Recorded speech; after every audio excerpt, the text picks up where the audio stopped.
Why collectively do you feel that humans are so afraid of the power of the arts and the spirit, and that in our erotic energy, and why religions have traditionally, the Ten Commandments is to control the animal nature of people, and why Well, and also the 10 Commandments are like the 10 buttons you want to push if you want to see somebody's shadow. okay. Just pick a button. Yeah. Neighbor's wife, zing. And it's very interesting because because of the many stages that have unfolded, I also, studied biblical law and its meaning, always looking for the meaning, not accepting it. It's like, okay, that feels okay, but not like 100%. Uh-huh. And what's that first one? It's about honoring the mother and father. Honor means to know your mother and father. Oh, so if your mother and father are narcissists, you better know that shit. So when you go down, you're breaking down to language, we start saying, wait a second, this is something completely different. Or like sin is an archery term. Yes, missing the mark. You miss the mark. So you miss the mark. Mm-hmm. So you're going to be in purgatory for the rest of your life. Look at and talk about archetypal tyranny of the imagination. If you do that, and then it'd be like, well, you know what? Maybe hell could be kind of interesting. Without shadow, without hell, there's no plot. Everybody's good. That's boring. So the collective, then what is the collective? So on the collective, there's something called the collective unconscious. Yes. And that is like a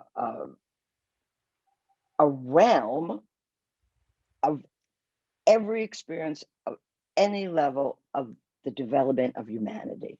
Mm-hmm.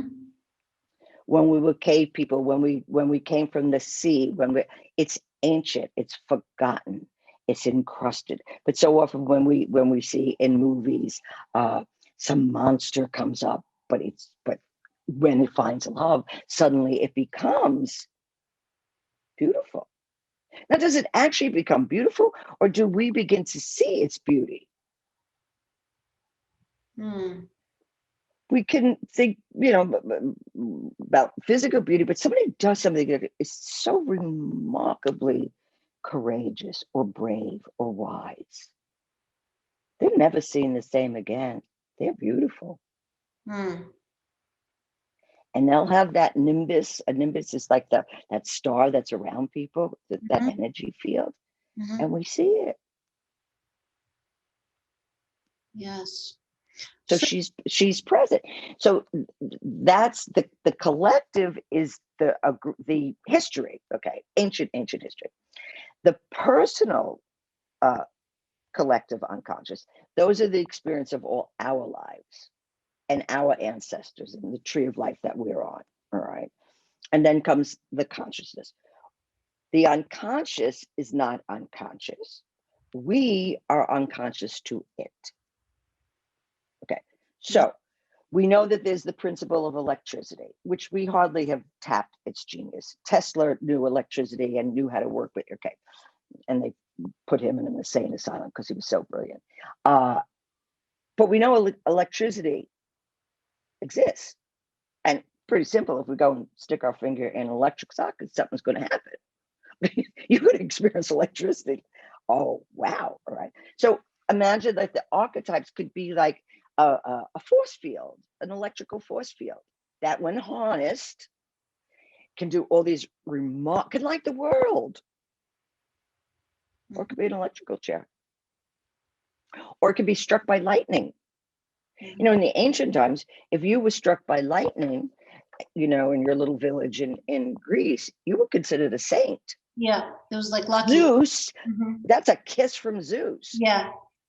Okay. It was like you were divinely acknowledged. Yeah, exactly. So, and that's why these supposed superstitions, but when we go into the history of them, we begin to realize the genius of them. So we, as conscious as we may think we are, Okay. Yeah, we're not. We have to open up to, again, what we don't know. And Mhm. that's when it's like, we can not know that we're capable of being cruel. Mm. Or you're like, oh, I don't even know why I said that. I normally wouldn't say that. Well, who said it in you? Who in you do you have imprisoned that you won't let out, and therefore it comes out inappropriately?